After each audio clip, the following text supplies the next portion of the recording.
प्यारे बच्चों, आज हम लोग रसायन विज्ञान में इकाई 2 में परमाणु संरचना में भाग 2 के बारे वीडियो के अध्ययन करेंगे, जिसमें हम लोग भाग 1 में बोरबरी का नियम अध्ययन कर चुके हैं। आज हम लोग क्वांटम संख्या के बारे में अध्ययन करेंगे। जैसा कि हमने बोरबरी का नियम बताया था कि 2, 8, 18 और 32, उनके पहले नियम के अनुसार किसी भी कक्षा में अधिकतम इलेक्ट्रॉनों की संख्या पहली कक्षा में 2, दूसरी कक्षा में 8 और तीसरी कक्षा में 18 तथा चौथी कक्षा में 32 इलेक्ट्रॉन भरे जाते हैं। इससे ज़्यादा इलेक्ट्रॉन नहीं भरे जाते हैं, ठीक है। तो क्वांटम संख्या के माध्यम से हम लोग ये जानेंगे कि यह इलेक्ट्रॉनों का वितरण किस तरह हुआ है। कैसे यहाँ पे 2 ही इलेक्ट्रॉन गए, वहाँ 8 गया, यहाँ 18 गया और वहाँ 32 गया। तो किसी भी परमाणु में उपस्थित इलेक्ट्रॉनों की ऊर्जा एवं स्थिति का बोध होना क्वांटम संख्या कहलाता है।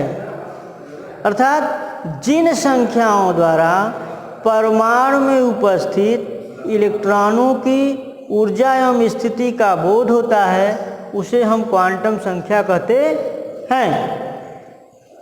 क्वांटम संख्या के प्रकार।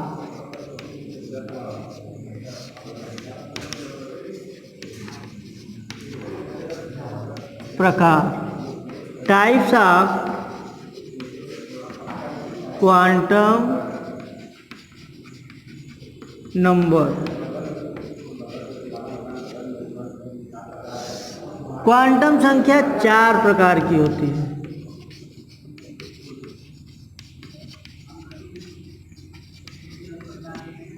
इसे 4 भागों में बांटा गया है। पहला है मुख्य क्वांटम संख्या।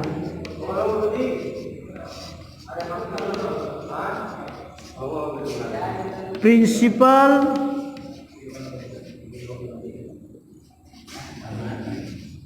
Quantum number. दूसरा है दिगंशी क्वांटम संख्या।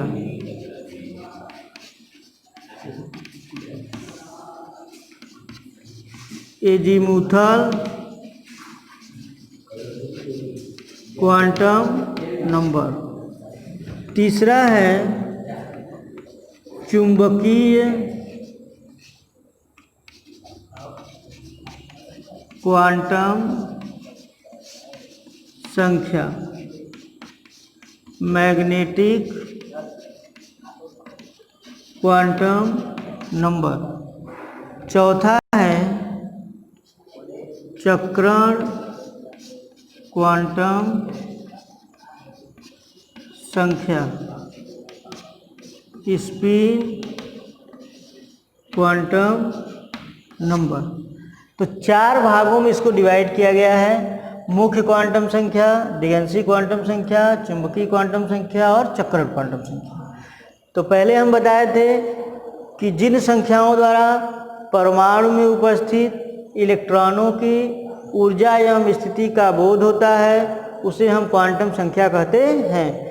तो इलेक्ट्रॉनों की ऊर्जा एवं स्थिति का बोध प्राप्त करने के लिए हम लोग इन 4 क्वांटम संख्या के बारे में क्रमशः अध्ययन करेंगे। तो हमको पता चलेगा कि कैसे जो है इलेक्ट्रॉन का वितरण होता है। तो इसमें हम लोग पढ़ेंगे पहला आपका मुख्य क्वांटम संख्या। मुख्य क्वांटम संख्या, प्रिंसिपल क्वांटम नंबर। मुख्य क्वांटम संख्या को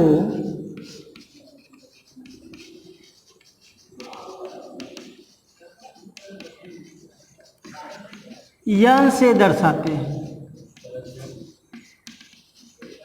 मुख्य क्वांटम संख्या को हम लोग स्मॉल n से दर्शाते हैं। और यह जो मुख्य क्वांटम संख्या होता है, किसी भी इलेक्ट्रॉन के मुख्य कोष को दर्शाता है।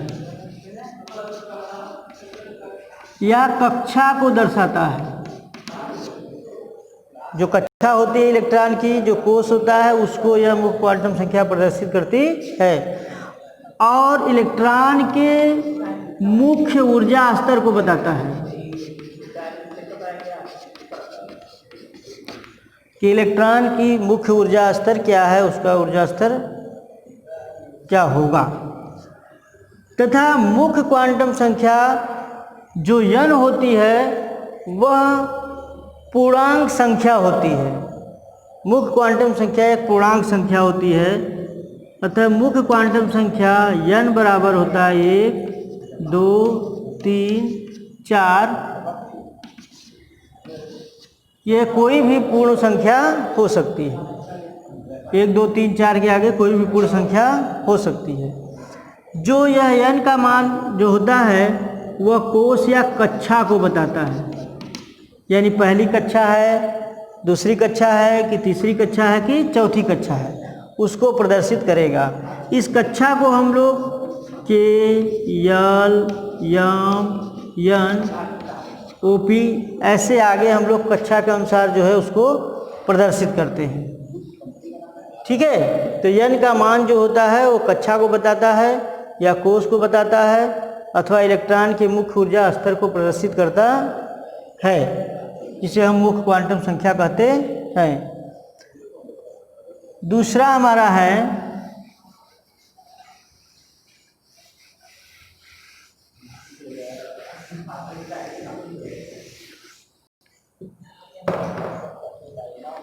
दिगंशी क्वांटम संख्या।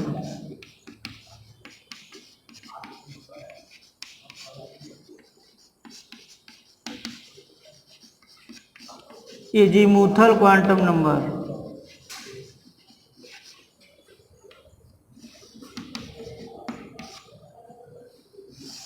दिगंशी क्वांटम संख्या को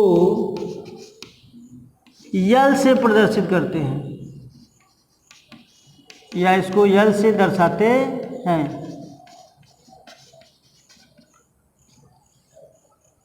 दिगंशी क्वांटम संख्या जो होता है यह किसी भी इलेक्ट्रॉन के उपकोष को दर्शाता है।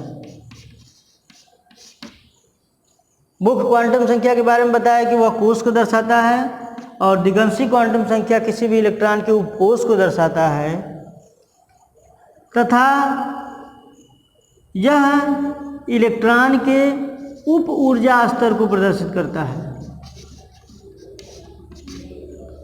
मुख्य क्वांटम संख्या मुख्य ऊर्जा स्तर को दर्शाता है, दिगंशी क्वांटम संख्या उप ऊर्जा स्तर को दर्शाता है। यल का मान n के मान पर निर्भर करता है।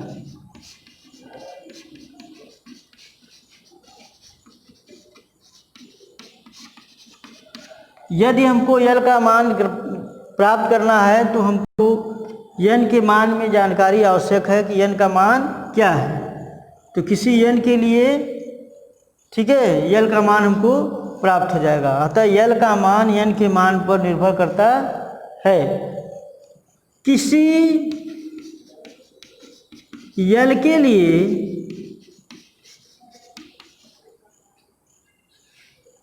किसी n होता है 0 सहित। अतः हमको यदि n का मान पता है तो यल का मान निकालने के लिए n-1 का फार्मूला हम लोग लगाएंगे तो हमको यल का मान मालूम हो जाएगा। अतः यल का मान जो होता है n-1 और 0 सहित होता है। जैसे यदि n बराबर 1 हो तो यल का मान क्या होगा। आपको पता है कि n का मान 1 है तो यल का मान क्या होगा हमको बताना है। ठीक है, तो n बराबर 1, यल बराबर हम लोग पढ़े हैं किसी n के लिए यल का मान n-1 होता है। ठीक है, तो हो जाएगा आपका 1 - 1 बराबर 0। तो यदि n का मान 1 है तो l का मान क्या आएगा? 0 आएगा। किसी n के लिए l का मान n-1 होता है, तो यदि n बराबर 1 हो तो l का मान n-1 रखेंगे तो 0 आएगा। यहाँ लिखा भी गया है कि इसका मान शून्य सहित होता है। यदि n का मान 2 हो तो l का मान क्या होगा? फिर हम लोग आएंगे अपने सूत्र पे, किसी n के लिए l का मान n-1 होता है, तो यहाँ पे हमको n का मान प्राप्त हुआ है 2 है। तो किसी भी कक्षा में, पहली कक्षा, फिर दूसरी कक्षा, तीसरी कक्षा और चौथी कक्षा, ऐसे कक्षाएं आती हैं। तो यहाँ दिया है n बराबर 2, ठीक है। तो n बराबर यदि 2 है तो पहले पहली कक्षा आई होगी तब दूसरी कक्षा आया होगा। इलेक्ट्रॉन सबसे पहले पहली कक्षा में प्रवेश किया होगा तब दूसरी कक्षा में प्रवेश करेगा। तो n बराबर 2 है तो l बराबर पहली कक्षा के लिए n-1 लगाएंगे तो 0 होगा और दूसरी कक्षा के लिए n-1 लगाएंगे तो 1 होगा। तो किसी n बराबर 2 के लिए l का मान 0 और 1 होगा, ठीक है। n बराबर 1 था तो पहली कक्षा थी, पहली कक्षा के लिए इसका मान रखे तो आपका 0 आया। लेकिन जब n बराबर 2 है तो पहले इलेक्ट्रॉन पहली कक्षा में प्रवेश किया होगा, फिर इसके बाद दूसरी कक्षा में प्रवेश किया होगा, तो इसका मान जो है 0 और 1 होगा।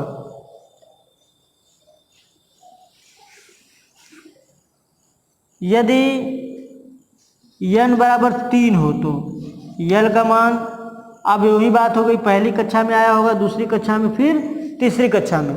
तो सबसे पहले पहली कक्षा के लिए निकालेंगे, फिर दूसरी कक्षा के लिए निकालेंगे, तो तीसरी कक्षा के लिए निकालेंगे। तो पहली कक्षा के लिए l का मान 0, दूसरी कक्षा के लिए 1 और तीसरी कक्षा के लिए l का मान 2 होगा, ठीक है। यदि n बराबर 4 हो तो उसी तरह से हम लोग चलेंगे, पहली कक्षा, दूसरी कक्षा, तीसरी कक्षा और चौथी कक्षा। तो पहली कक्षा के लिए 0, दूसरी कक्षा के लिए 1, तीसरी कक्षा के लिए 2 और चौथी कक्षा के लिए 3। तो इस तरह से हम लोग l का मान प्राप्त कर लेंगे। और यदि l बराबर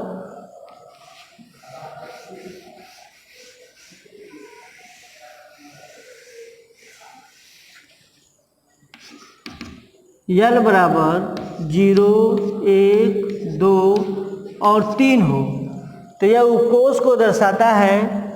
0 यस उपकोष को, 1 पी उपकोष को और 2 डी उपकोष को और 3 एफ उपकोष को।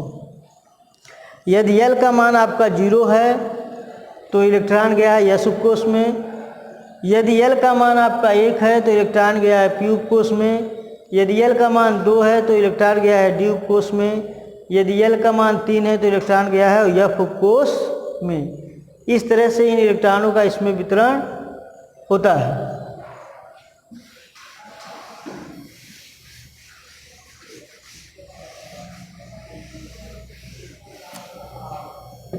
तीसरी क्वांटम संख्या है चुंबकीय क्वांटम संख्या।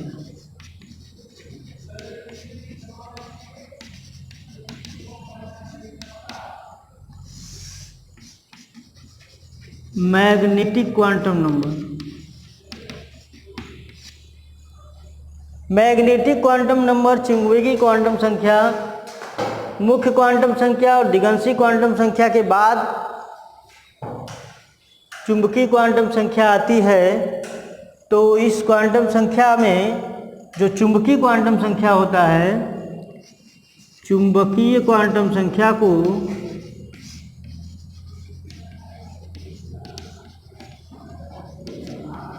यम से दर्शाते हैं। यह चुंबकीय क्वांटम संख्या है, इसको हम लोग यम से दर्शाते हैं। यह चुंबकीय क्वांटम संख्या जो इलेक्ट्रॉन की स्थिति होती है उसके अभिविन्यास को प्रदर्शित करता है। यानी इलेक्ट्रॉन कहाँ प्रवेश किया है, कैसे प्रवेश किया, यस उपकोष में गया या पी उपकोष में गया, डी उपकोष में गया। तो हम लोग इसके पहले कक्षक पढ़ चुके हैं। यस में 2 इलेक्ट्रॉन होता है, पी में 6 इलेक्ट्रॉन होता है, डी में 10 इलेक्ट्रॉन होता है, एफ में 14 इलेक्ट्रॉन होता है। तो इन इलेक्ट्रॉनों का स्पिन क्या है, चक्रण क्या है, उस स्पिन को प्रदर्शित करता है। जैसे यस में क्लॉकवाइज और एंटी क्लॉकवाइज। तो इन इलेक्ट्रॉनों के चक्रण को प्रदर्शित करता है यह चुंबकीय क्वांटम संख्या। चुंबकीय क्वांटम संख्या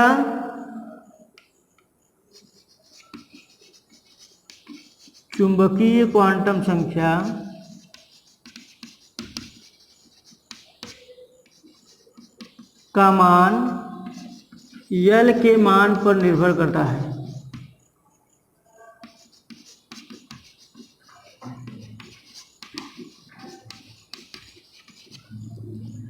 किसी L के लिए चुंबकीय क्वांटम संख्या m का मान +L से लेकर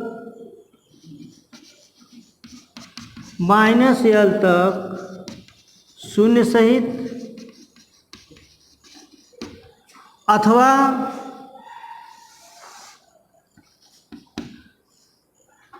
-L से लेकर +L तक शून्य सहित होता है। किसी भी L के लिए चुंबकीय क्वांटम संख्या m का मान +L से लेकर -L तक शून्य सहित होता है या -L से लेकर +L तक शून्य सहित होता है। तो इसको देखेंगे कैसे। यदि L बराबर 0 हो तो m बराबर, जब L का मान 0 है, यहाँ लिखा गया है +L से लेकर -L तक शून्य सहित, तो यहाँ कोई पूर्ण संख्या नहीं है, शून्य है, तो यहाँ पे m का मान क्या होगा, 0 होगा। किसी L के लिए m का मान, जो L का मान है 0 है, तो इसके लिए m का मान आपका 0 होगा। यदि L बराबर 1 हो तो m बराबर, अब हम लोग इस पे आएंगे, +L लिखे चाहे -L से शुरू करें, तो एक पूर्ण संख्या है, तो अगर इसको प्लस से शुरू करते हैं तो +1 से छोटी संख्या 0, 0 से छोटी संख्या -1, 1 के पैरेलल, यहाँ 0 था तो 0 इसका मान हुआ। यहाँ पे पूर्ण संख्या 1 है, तो 1 प्लस में और 1 माइनस में, तो 1 गिनती से लेकर के जितनी संख्याएं आती हैं पूरी संख्या को हम लोग लिखेंगे, तो +1, 0, -1, या इसको लिख सकते हो -1, 0, +1। ये दोनों फार्मूलों के अनुसार इसको हम लोग प्रदर्शित कर सकते हैं। +L से शुरू करके लिखें या तो -L से शुरू करके लिखें, कोई एक क्रम हम लोग चुनेंगे, चाहे प्लस से लिखेंगे या तो माइनस से लिखेंगे, दोनों क्रम को हमको नहीं लिखना है। यदि L बराबर 2 हो तो m का मान, अब दो संख्या, यदि हम -2, -1, 0, +1, +2, या इसको आप लिख सकते हो +2, +1, 0, -1, -2, या तो बढ़ते हुए क्रम में या तो घटते हुए क्रम में, या प्लस से लिखो या माइनस से लिखो, कोई एक संख्या से हम लोग लिखेंगे। तो यहाँ लिखा गया किसी L के लिए m का मान +L से लेकर के -L तक शून्य सहित होता है, तो यहाँ पे +L या -L से शुरू किया गया है, शून्य सहित इसका मान प्रदर्शित किया है।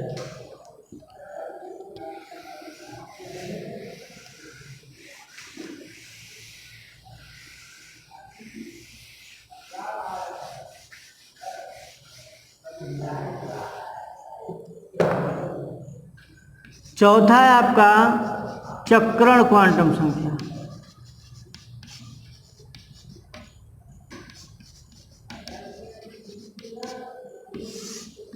Spin quantum number. चक्रण क्वांटम संख्या, चक्रण क्वांटम संख्या को हम लोग यश से दर्शाते हैं।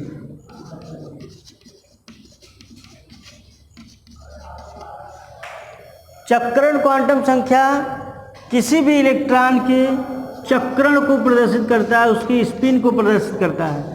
अतः जो हम लोग इलेक्ट्रॉन भरते हैं वह इलेक्ट्रॉन किस तरफ प्रवेश कर रहा है, क्लॉकवाइज है या एंटी क्लॉकवाइज, दक्षिणावर्त या वामावर्त, ठीक है। तो जो इलेक्ट्रॉन की स्पिन होती है उस स्पिन में क्लॉकवाइज होता है और एंटी क्लॉकवाइज होता है। तो जो चक्रण क्वांटम संख्या होती है वह यम के मान पर निर्भर करती है। ठीक है, किसी भी यम के मान के लिए चक्रण क्वांटम संख्या का मान 2 होता है। ठीक है, +1/2 तथा -1/2। जैसे यस में इलेक्ट्रॉन गया है तो यस इलेक्ट्रॉन में ये एक कक्षक है, एक कक्षक में 2 इलेक्ट्रॉन है, एक क्लॉकवाइज है, एक एंटी क्लॉकवाइज है। तो प्रथम इलेक्ट्रॉन के लिए जो सीधी तीर जाती है उसके लिए +1/2 लिखा जाएगा, जो नीचे के लिए तीर आती है उसके लिए -1/2 लिखा जाएगा। यानी कक्षक में जो इलेक्ट्रॉन की स्पिन होगी उसके आधार पर इसको दर्शाया जाएगा। जैसे पी कक्षक है, पी कक्षक में होते हैं 6 इलेक्ट्रॉन, 1 इलेक्ट्रॉन, 2 इलेक्ट्रॉन, 3 इलेक्ट्रॉन। ये सारे इलेक्ट्रॉन जो है सीधे तीर द्वारा है तो सबके लिए +1/2 +1/2 +1/2। चौथा, पाँचवा और छठवां इलेक्ट्रॉन के लिए, चौथे इलेक्ट्रॉन के लिए -1/2, पाँचवें के लिए -1/2 और छठे के लिए -1/2। तो जो प्रत्येक कक्षक में इलेक्ट्रॉनों का वितरण है उसमें उसका चक्रण यम के मान पर निर्भर करता है। प्रथम इलेक्ट्रॉन के लिए +1/2 और दूसरे के लिए -1/2। परंतु इन उपकोषों में इलेक्ट्रॉनों का जो वितरण होता है वह प्रत्येक कक्षक में पहले इलेक्ट्रॉनों का वितरण जो है सीधे तीर द्वारा होता है। जैसे P3 हमको भरना है तो ये नहीं कि 1 इलेक्ट्रॉन, 2 इलेक्ट्रॉन, 3 इलेक्ट्रॉन, यह गलत है। P3 को अगर भरना है तो 1 इलेक्ट्रॉन, 2 इलेक्ट्रॉन और 3 इलेक्ट्रॉन, ये सही वितरण है। इसमें सारे इलेक्ट्रॉन जो है प्लस वाले हैं। ठीक है, अगर यहीं आपका P4 हो जाता तो चौथा इलेक्ट्रॉन यहाँ पे आता है -1/2। अगर इसी जगह P5 हो जाता तो पाँचवा इलेक्ट्रॉन यहाँ हो जाता -1/2। अगर इसी जगह P6 हो जाता तो छठवां इलेक्ट्रॉन हो जाता, इसके लिए -1/2। तो इलेक्ट्रॉनों का जो चक्रण होगा, स्पिन होगा, वह जो है +1/2 तथा -1/2 के आधार पर हम लोग व्यवस्थित करेंगे।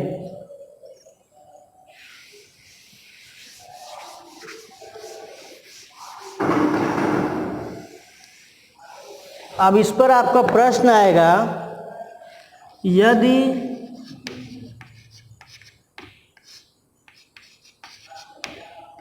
n = 4 हो तो L, M तथा S के मान या संभावित मान बताइए।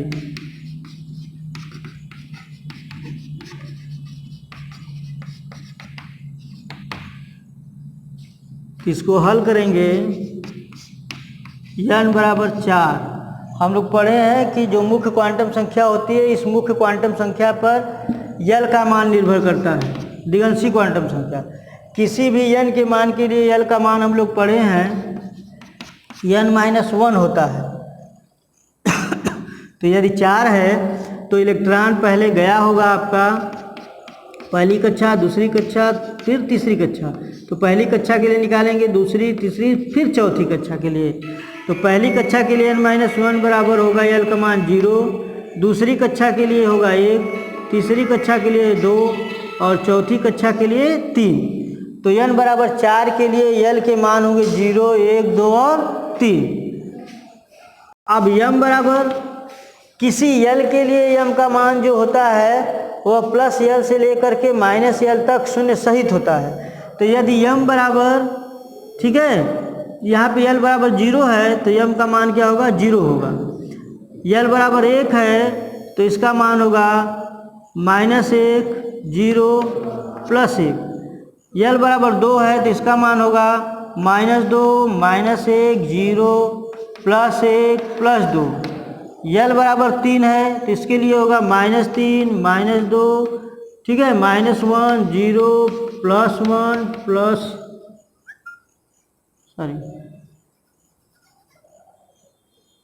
+1, +2, +3।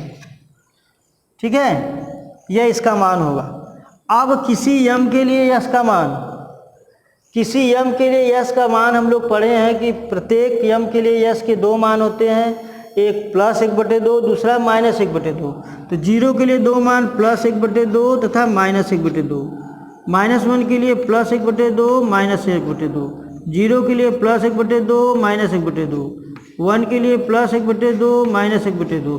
इसी तरह से सारे यम के मान के लिए जो यश का मान होगा वह 2 मान होगा। तो हम लोग पढ़े थे भी, हम बताए थे कि इससे पता चल जाएगा कि कितने इलेक्ट्रॉनों की संख्या है।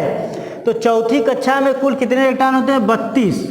अगर देखा जाए यश का मान तो 32 इलेक्ट्रॉन आएगा। कुल गिन लिया जाए 1 2 3 4 5 6 7 8 9 10 11 12 13 14 15 16। टोटल यम के मान 16 हैं। अब प्रत्येक यम के मान के लिए यश का मान कितना होता है? 2। तो 16 × 2 = 32।